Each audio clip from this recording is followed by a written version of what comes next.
What if the most dangerous act of magic isn't casting a spell, but signing your name? In the time we share together, we will unlock the lost key to authentic spiritual authority, a key hidden in the true story of a man who risked being burned alive for one simple, defiant act. But this is not merely a story about forbidden magic or a distant past. It is the story of anyone, in any time, who has ever felt that their deepest truth was a form of heresy. So I ask you to reflect. Have you ever been afraid to claim your own inner knowing as truth? If you have, stay with me, because you are about to receive the permission you have been waiting for. There is a unique and often lonely stage on the spiritual path, a place you may recognize in your own heart. It is the experience of the mystic at the threshold. It is a place of profound knowing, born from years of seeking, study, and deep inner work. You have consumed vast libraries of wisdom. You have sat in silence. You have felt the unmistakable stirrings of truth within your own soul. And yet, you stand at a doorway, hesitant to step through. This hesitation has a name. In our modern language, we might call it the spiritual imposter syndrome. It is the feeling that all the wisdom you have gathered is borrowed, that all the truth you feel is unearned. It is the quiet, persistent whisper that asks, who are you to claim this knowledge as your own? Without a guru to anoint you, without a tradition to authorize you, what right do you have to speak your truth? It is a paralyzing doubt. The sense that your own direct experience is somehow less valid than the words written in an ancient book. This feeling is not a modern affliction, it is an ancient crucible, and to understand its power, we must turn our gaze to the firelit streets of 14th century Italy and to the true story of a man who stood at this very threshold, a man named Antonio de Montolmo. We know him not as a distant, fantastical sorcerer, but as a man of profound intellect. A doctor, a philosopher, a professor of astrology at the esteemed University of Bologna, he was, by all accounts, a man who had mastered the accepted knowledge of his time. He was a perfect candidate to be a celebrated heir to tradition, a respected librarian of ancient wisdom. But inside he was a pioneer, an architect of new thought, and he knew, with chilling certainty, the price of such inner work. Because less than a generation before him, another brilliant mind had held the very same chair of astrology at that same university. His name was Cecco d'Ascoli. Cecco was a poet, a physician, and a daring astrologer who, like Montolmo, sought to synthesize the knowledge of the stars with the workings of the world. But his work was deemed heretical. His Gnosis was seen as a threat. And in the year 1327, in a public square in Florence, Cecco d'Ascoli was burned alive by the Inquisition. This was not a myth. This was a recent, brutal fact, a warning written in smoke and ash for all to see. Antonio de Montolmo knew this story intimately. He walked the same halls as Cecco, taught the same subjects, and harbored the same revolutionary thoughts. The ghost of Cecco was a constant reminder of the lethal danger of stepping across that threshold from air to source. And yet, Montolmo did something far more dangerous than Cecco ever did. He sat down and wrote a book of forbidden magic, a grimoire that systematized the very knowledge that had led his predecessor to the pyre. But he did not stop there. In an act of unthinkable rebellion, an act that seems to defy all logic and instinct for self-preservation, he signed his name to it. This brings us to the central mystery of our journey today. Why? Why would a man, with the memory of the flames still so fresh, commit an act that was not just heresy, but a signed confession to it? The answer is not found in a thirst for fame or in a fool's bravado. It is found in the profound spiritual revelation that to live as an echo of another's truth is a death of a different kind. The question he forces us to ask ourselves is, what truth is so important that you would be willing to sign your name to it, no matter the cost? To understand Montolmo's defiant act, we must first understand a fundamental choice that every true seeker eventually faces. It is the choice between two ways of being, two modes of journeying through the landscape of wisdom.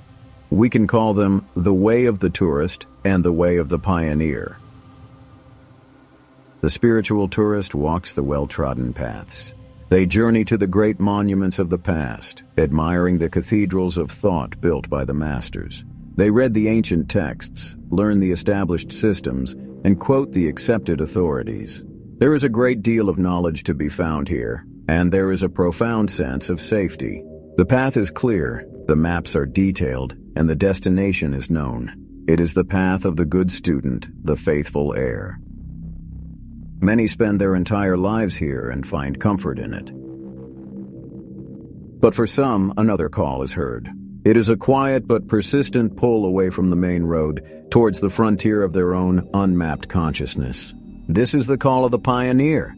The pioneer feels an undeniable impulse to explore the territory that is not in any book, to chart the landscape of their own direct experience. This path has no maps. It is often walked alone, in doubt and uncertainty. It requires a different kind of courage not to follow, but to create.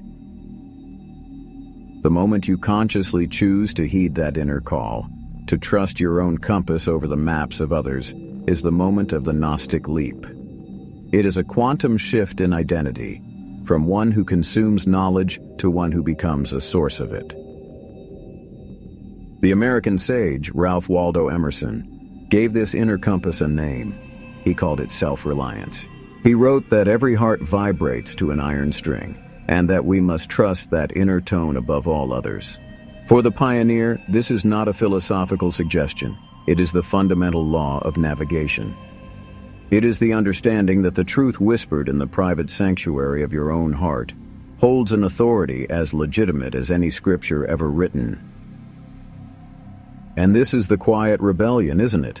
To trust that the vibration within your own being is as sacred as the thunder from a holy mountain.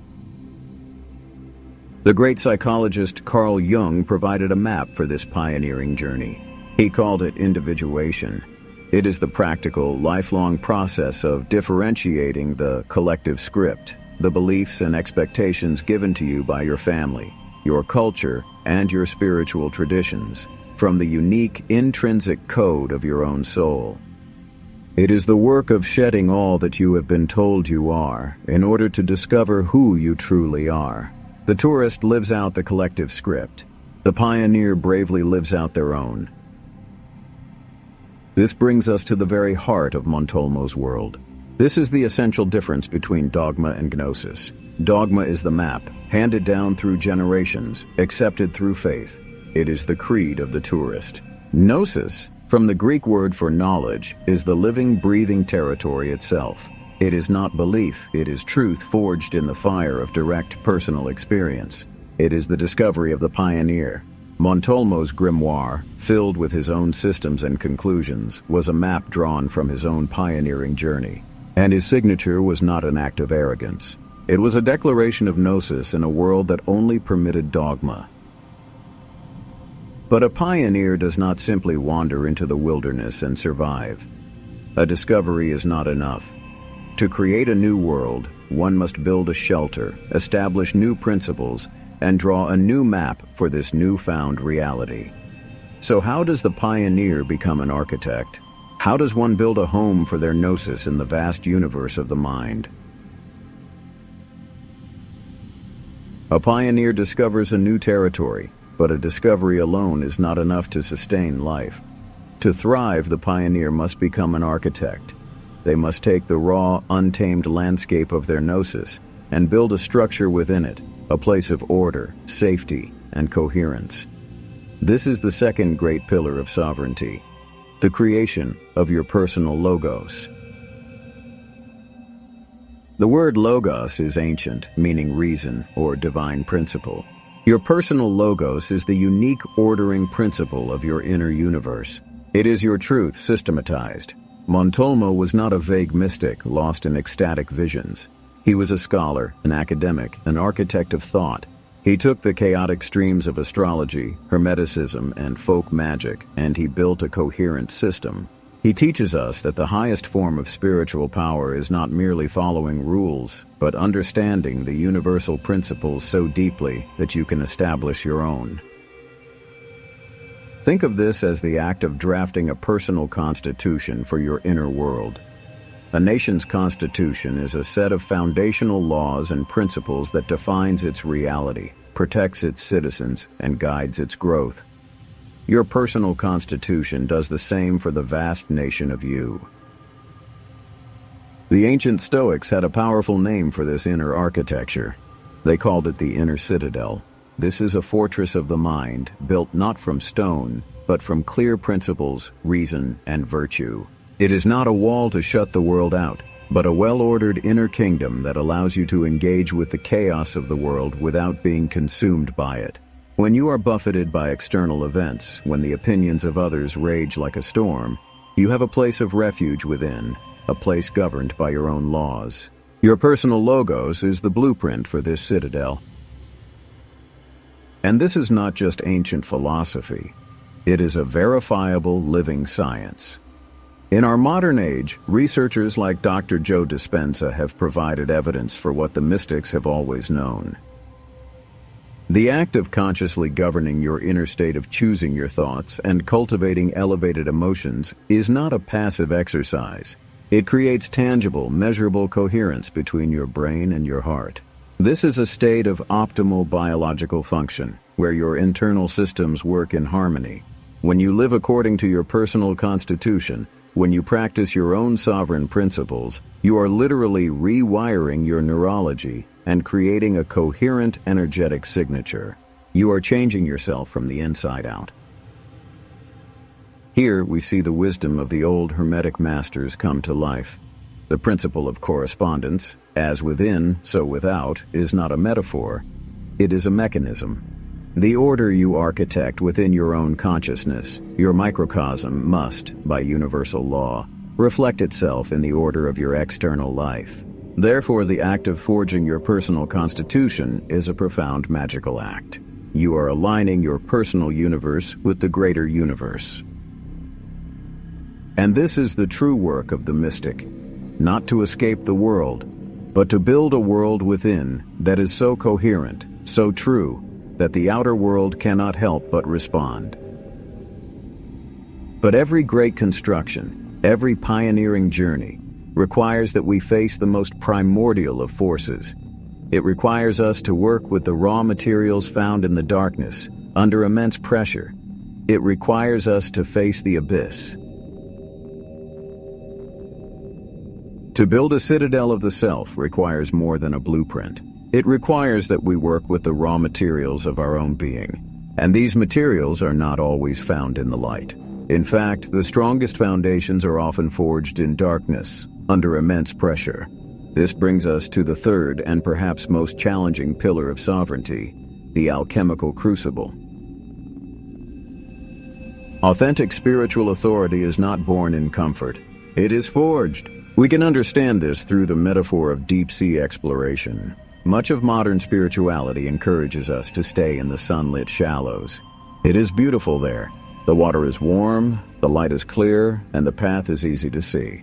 But the deepest truths, the most profound forms of life, do not exist on the surface. They exist in the crushing absolute darkness of the abyss. To journey there is to embrace the pressure of doubt, the pressure of isolation, the pressure of facing the parts of yourself you have been taught to fear. As you descend, the light from the surface world vanishes. You are utterly alone with your own inner workings. This is the experience of the true mystic, and it can feel like you are being broken. But here is the secret the deep sea holds. It is only in this profound pressure and darkness that bioluminescent life can exist. It is where life learns to create its own light. Your most profound insights, your most unshakable truths, are these bioluminescent discoveries, glowing with the authority of your own direct experience. Modern psychology has a name for the transformative power of this pressure. It is called post-traumatic growth. This is not the same as resilience, which is the ability to bounce back to who you were before. Growth is the process of being so fundamentally changed by a challenge that you emerge as someone new, with a greater capacity for life. We see this pattern everywhere. The person who, after a profound loss, discovers a compassion they never knew they possessed. The individual who, after a deep crisis of meaning, dedicates their life to a purpose that burns with an inner fire. They did not simply survive the abyss, they brought back a light from it. This is not a theory. It is a documented reality of the human spirit's capacity to alchemize pain into power. What our science is now observing, the ancient alchemists knew intimately. They called this deep, pressurized journey the nigredo, the blackening. It is the first and most essential stage of the great work, the work of turning the lead of the ordinary self into the gold of the realized soul. The nigredo is the dark night of the soul. It is a time of dissolution, of chaos, where all that you thought you were is broken down into its raw, primal essence. The alchemists did not see this as a tragedy. They saw it as a sacred and necessary prerequisite for all true creation. You cannot build a new world until the old one has been fully dissolved. This is the hidden gift within the heretic's dilemma. The isolation, the doubt, the fear of judgment.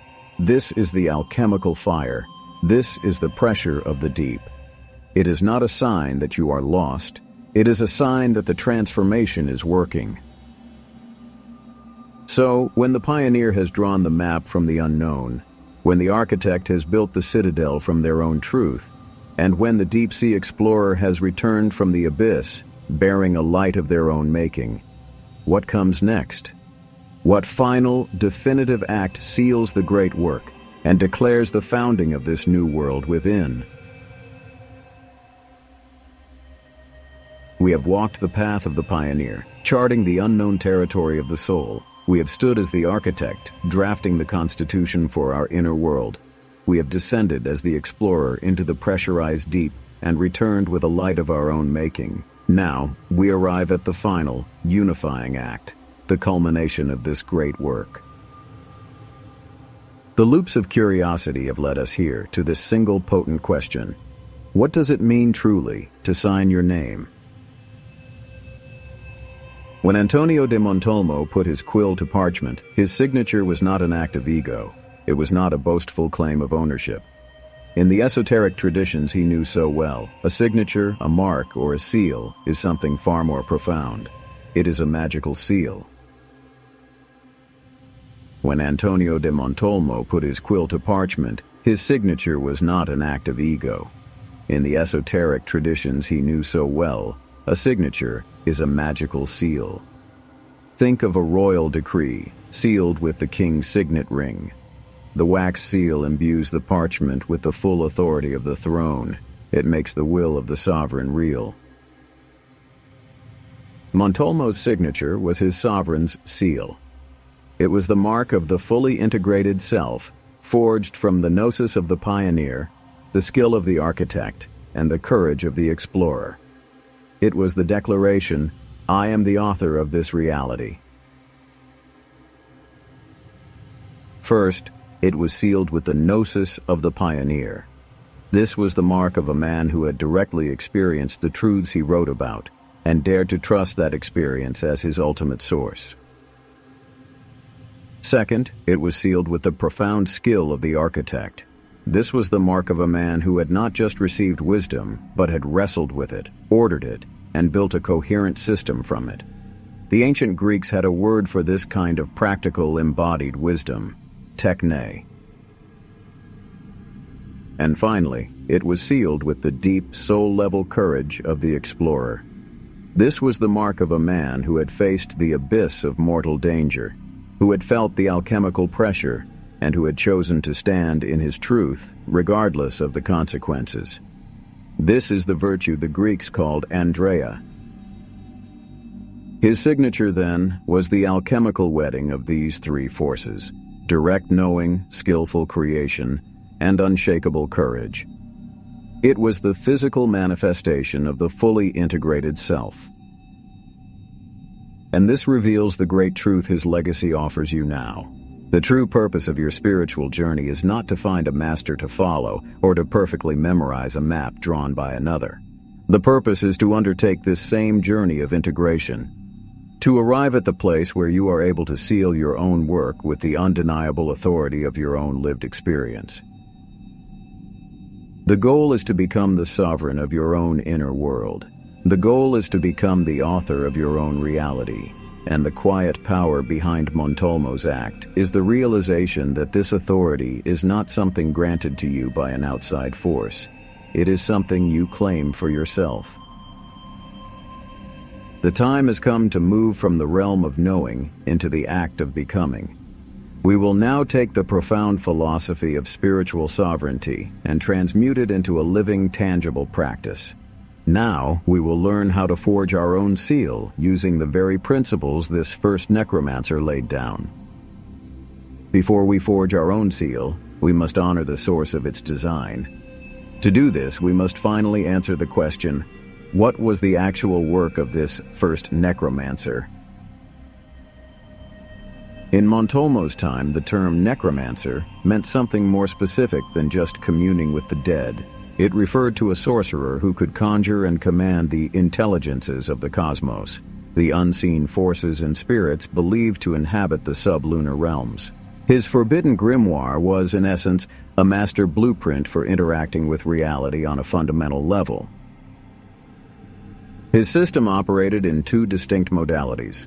The first was manifestus, the dangerous art of direct conjuration, of bringing these intelligences to visible appearance. This is the magic of high drama and high risk. But the second, and the modality that holds the key for us, was occultus.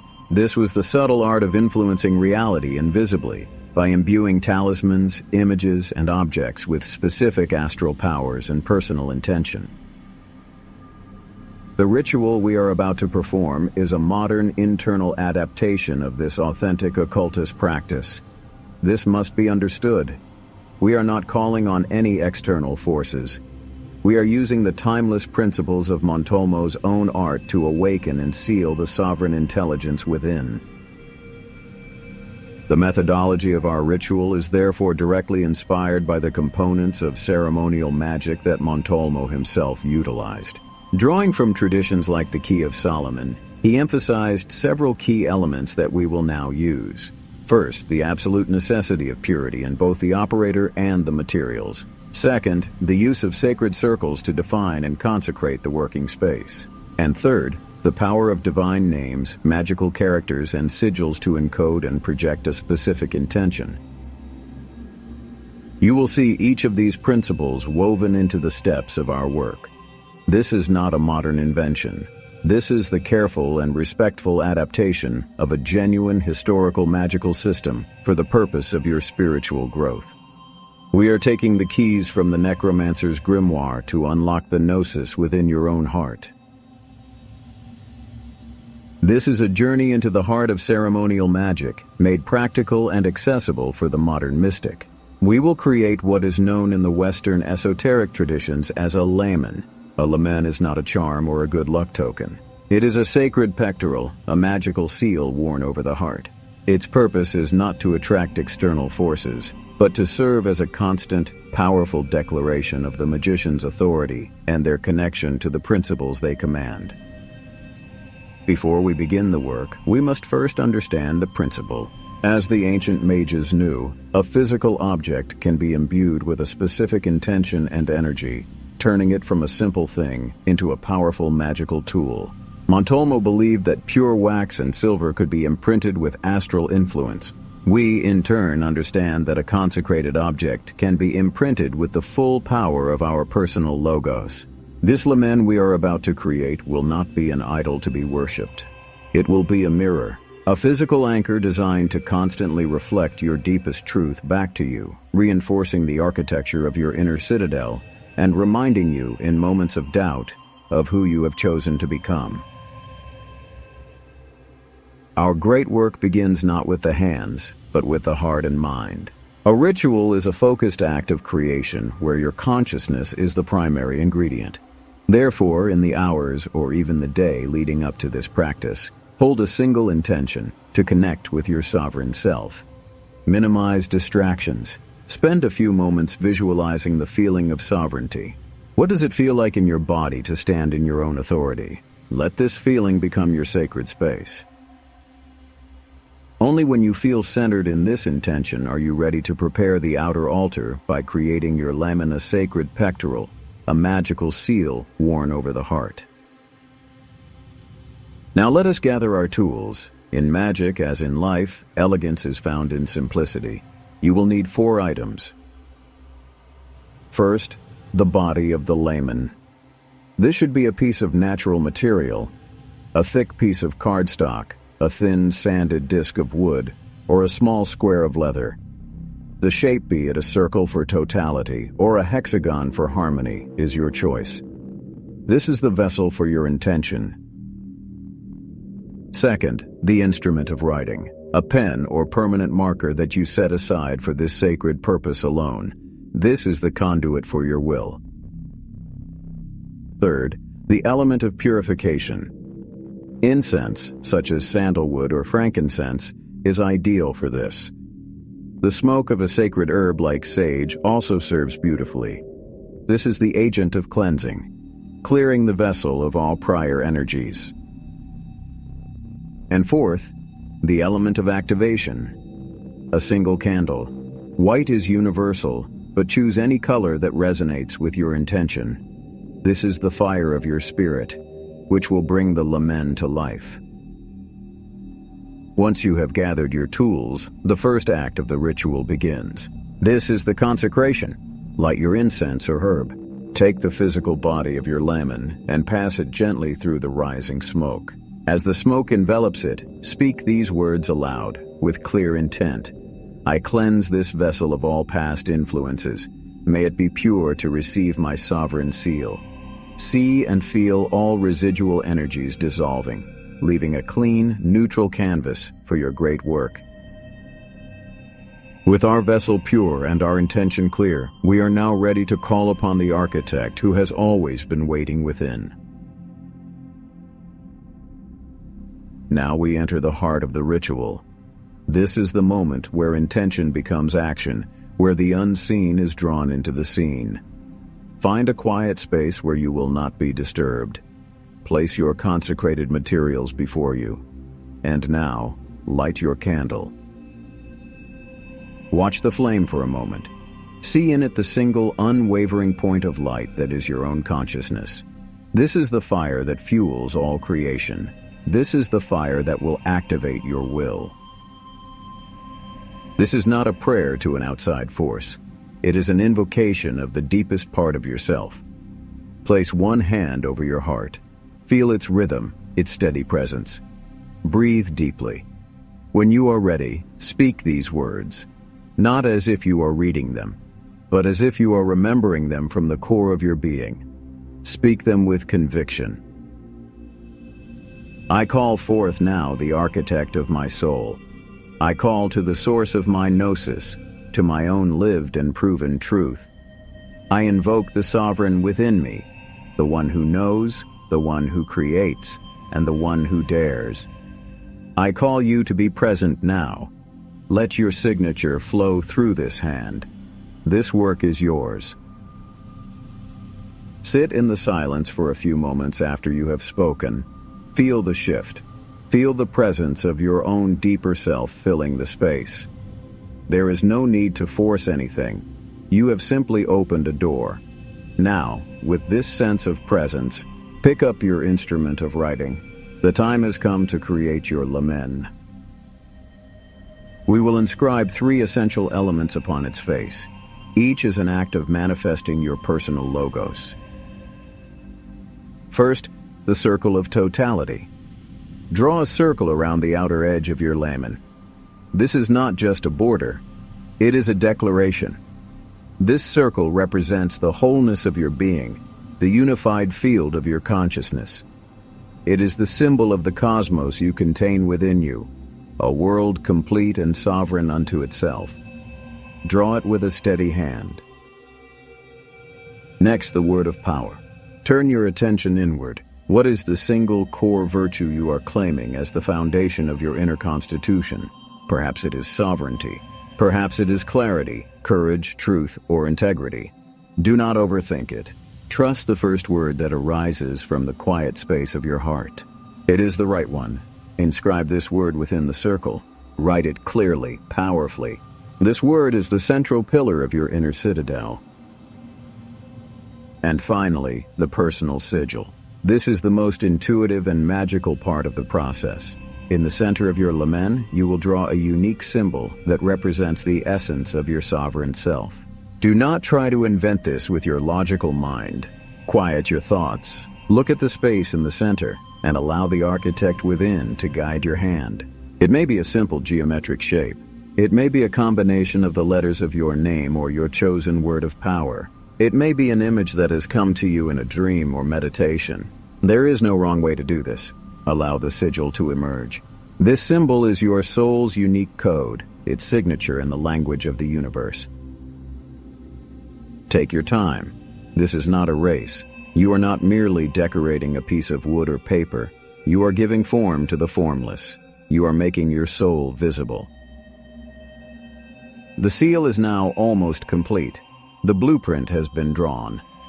Now we proceed to the final act, the gesture that mirrors Montolmo's defiance, the act that joins the world of spirit with the world of form, the signature. We have arrived at the final sealing act of our ritual. This is the moment that echoes across centuries, connecting your intention directly to the defiant, sovereign act of Antonio de Montolmo. This is the act of claiming your work. Turn your layman over to its blank side. Take your instrument of writing in your hand. Feel its weight, its potential. This is the quill that writes your reality. Now, in the quiet, sacred space you have created, sign your name. Do not rush this. Write your signature as you would upon the most important document of your life, for that is precisely what this is. As you sign, understand what you are doing. You are not just identifying an object. You are declaring your authorship of yourself. You are making a solemn vow to live in accordance with the Gnosis you have discovered, to inhabit the citadel you have designed, and to honor the courage you have found within. This signature is your claim. It is your declaration of spiritual sovereignty. With the signature complete, the lamen is now a perfect representation of your will, but it is not yet alive. Now comes the activation. Take your finished layman in both hands. Hold it before you. Bring it carefully towards the candle flame. You will not burn it, but you will bring it close enough for it to be touched by the heat and the light. Pass it gently back and forth over the flame, as if bathing it in the fire of spirit. As you do this, speak the final declaration of power, your voice calm and absolute. With the fire of will, I activate this seal. By my authority, this work is complete. Feel the energy shift as you speak. Feel the warmth of the flame infusing the object, transforming it from a mere symbol into a living vessel of your intention. You are breathing life into your creation. When you feel the activation is complete, hold the lamen to your heart for a moment, and then with a single focused breath, blow out the candle. The ritual is now sealed.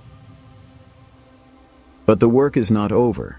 A magical tool is useless if it is left on a shelf. The final step is integration. How do you bring this living lamen into your daily life? This is now your anchor, your touchstone. It is a physical reminder of the sovereign being you have chosen to embody. Do not treat it as an object to be worshipped or hidden away. Place it where you can see it and touch it. Put it on your desk as you work. Place it on your altar. Carry it in your wallet or a small pouch. The purpose is to create a new relationship with your own power. In moments of doubt, when the voice of the imposter whispers, "Hold your layman." In times of confusion, when you have lost your way, touch your signature. It is not the object that holds the power. It is you. The lamen does not do the work for you.